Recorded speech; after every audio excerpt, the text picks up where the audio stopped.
सोचा था 2023 के अंतिम तक माँ बाप को कामयाब होकर दिखाऊंगा, लेकिन 2024 आने वाली है और कामयाबी का कुछ पता नहीं। ऐसा क्यों? क्या गलती, क्या खता हुई मुझसे? आखिर मेरे साथ ही ऐसा क्यों? दोस्तों, शायद आप भी वही गलती कर रहे होंगे जो कुछ साल पहले राजू ने किया था। लेकिन कौन है ये राजू? आइए जानते हैं इनकी पूरी कहानी। राजू नाम का एक लड़का जो एक छोटे से गांव से बिलोंग करता था।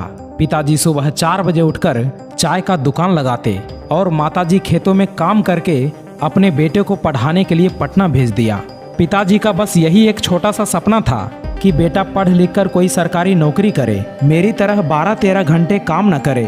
राजू पढ़ाई में एवरेज था और पटना आकर इसने एसएससी की तैयारी करने लगा और आसपास के लोगों से बातचीत करने के बाद इसने हर सब्जेक्ट का अलग अलग कोचिंग पकड़ लिया, जिसके कारण इसे 24 घंटे में से 8 से 9 घंटे कोचिंग में ही निकल जाता था। ये ना तो सही समय पर खाना बना पाता था और ना ही सही समय पर सो पाता था, और घर से इतने पैसे मिल नहीं रहे थे कि इतने महंगे रूम रेंट देने के बाद मेस में खाना खा सके, अपनी मेस लगवा सके। दोस्तों, राजू का सिलेबस अभी आधा ही कंप्लीट हुआ था कि इसे डेंगू नाम की एक बीमारी हो जाती है। उसके बाद राजू के पिताजी राजू को गांव बुला लेते हैं और राजू को इस बीमारी से रिकवर होने में पूरे 20 दिन लग गए और 20 दिन के बाद इसने क्लास को ज्वाइन किया। अब जाहिर सी बात है कि 20 दिन में 2-3 चैप्टर तो छूटना ही था, और इसी चैप्टर को मैनेज करने के लिए राजू ने अपना बैच को ही बदल लिया।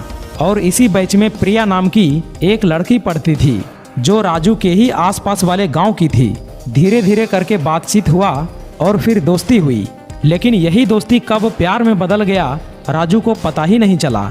उसके बाद राजू क्लासेस के बाद रिवीजन के टाइम में चैटिंग करने लगा। पढ़ाई करता भी था तो एक हाथ में किताब और दूसरे हाथों में व्हाट्सएप चैट ओपन रहता था, जिसके कारण सिलेबस कंप्लीट होने के बाद भी इसे लग रहा था कि भाई मैंने कुछ नहीं पढ़ा है। ना तो मॉक में अच्छे नंबर आ रहे थे और ना ही कोई एग्ज़ाम निकल रहा था, क्योंकि सिर्फ सिलेबस कंप्लीट करने से ही कुछ नहीं होता, बल्कि कोई भी एग्ज़ाम को क्रैक करने के लिए proper revision, proper mock test भी लगाने होते हैं, जो राजू ये सब बिल्कुल भी नहीं किया था। देखो, प्यार करना बुरी बात नहीं है, लेकिन प्यार के चक्कर में अपना लक्ष्य, अपना गोल, अपने माता पिता के सपने को भूल जाना बुरी बात है। दोस्तों, एक दिन राजू अपना गांव आता है और उसी दिन इसके पिताजी का तबीयत बहुत ही खराब हो जाता है। लेकिन हमेशा की तरह सुबह 4 बजे राजू के पिताजी चाय का दुकान खोलने के लिए चले गए। राजू ने रोकने की बहुत कोशिश की कि पिताजी मत जाइए, आपको बुखार है, लेकिन पिताजी नहीं माने। वो दुकान खोलने के लिए चले ही गए और बोले कि बेटा, हम डेली कमाने खाने वाले हैं, अगर नहीं जाएंगे तो तुम्हारी फीस और रूम रेंट कहाँ से आएंगे? बेटा, जब तुम्हारी जॉब लग जाएगी ना, तब हम आराम करेंगे।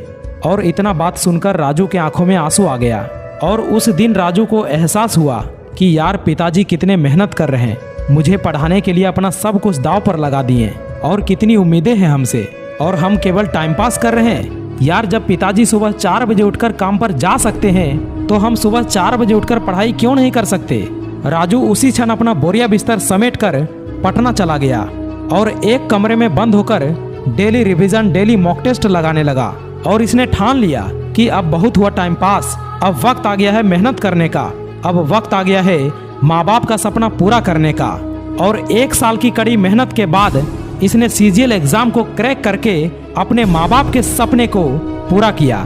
तो जब भी तुम्हें मोटिवेशन कम होने लगे, जब भी तुम्हारा मन हारने लगे, जब भी तुम्हारा मन पढ़ाई से भटकने लगे, तो एक बार अपने माँ बाप के चेहरे को याद करना, उनकी गरीबी, उनके संघर्ष, उनकी परिस्थिति को याद करना। मोटिवेशन भर भर के आएगी। कहानी पसंद आई हो तो अपने दोस्तों के साथ शेयर जरूर करें। मैं मिलता हूं आपसे अगली वीडियो में, तब तक के लिए जय हिंद, जय भारत।